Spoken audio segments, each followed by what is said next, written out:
तुम्हें बस ये बताना चाहता हूँ, तुम्हें बस ये बताना चाहता। जहर घुला हुआ है। एक पार्टी है जो सिर्फ और सिर्फ धर्म और जाति के नाम पर काम करने का काम करती है, और हमारे वहाँ एक और नई पार्टी आई, वो सिर्फ और सिर्फ आदिवासियों का नाम लेके पावर में आई। हम सब ने साथ दिया जब गठबंधन हुआ।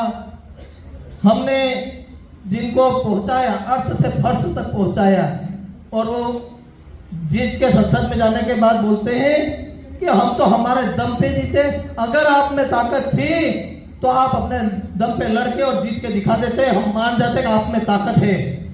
पर आप जो कांग्रेस पार्टी ने आपको समर्थन दिया, जो कांग्रेस पार्टी का 70 साल से खा के भागा, और जब कांग्रेस में था उसने कांग्रेस पार्टी को मां कहा और हमारी मां को गाली दी, इसलिए हमने ऐसी विषम परिस्थितियों में आपको समर्थन दिया। आपको तो हमारा एहसानमंद होना चाहिए। जब आपको जरूरत थी तो हमने दिल खोल के साथ दिया, और आज आप जाके संसद में जाके और दिल्ली जाके बड़ी बड़ी बातें करते हैं कि हम हमारे दम पे जीते। अरे आने वाला पंचायती राज चुनाव आ रहा है, दूध का दूध पानी का पानी हो जाएगा। किसमें कितनी ताकत है समझ में आ जाएगा, किसके पास कितना जनाधार है वो समझ में आ जाएगा। ये जनाधार बांसवाड़ा जिले में कांग्रेस पार्टी का जनाधार है, और आप सभी दोनों हाथ खड़े करके आश्वासन दो, आशीर्वाद दो कि हम यहाँ बांसवाड़ा जिले में हमारा जिला प्रमुख हमारा बिठाएंगे, प्रधान हमारा बिठाएंगे, सरपंच हमारा बिठाएंगे। अरे बिठाओगे कि नहीं बिठाओगे? अरे बिठाओगे कि नहीं बिठाओगे? क्यों?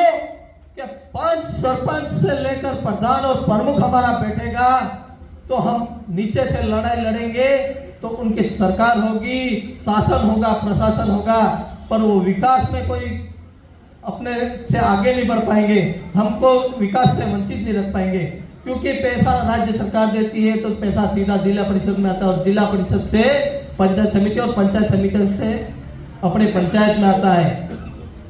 तो इसका यही उचित है कि हमको आने वाले समय में पंचायती राज पे भी अपना फोकस करना है, हमारे संविधान की भी रक्षा करनी है, और आदिवासियों के हित की लड़ाई भी हमें लड़नी पड़ेगी, क्योंकि कांग्रेस पार्टी 36 कौम की पार्टी है। कांग्रेस पार्टी ने हमेशा 36 कौमों को साथ लेकर चलने का काम किया है।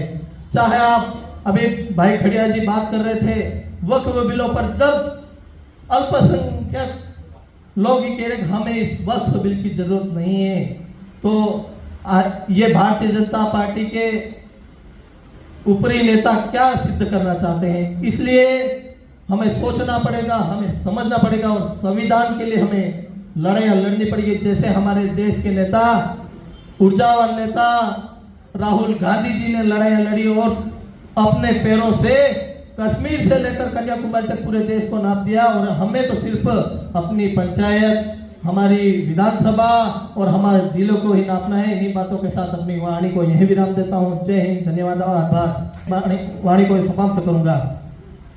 साथियों, क्योंकि इस बार चुनाव में जो गुंडे यहाँ से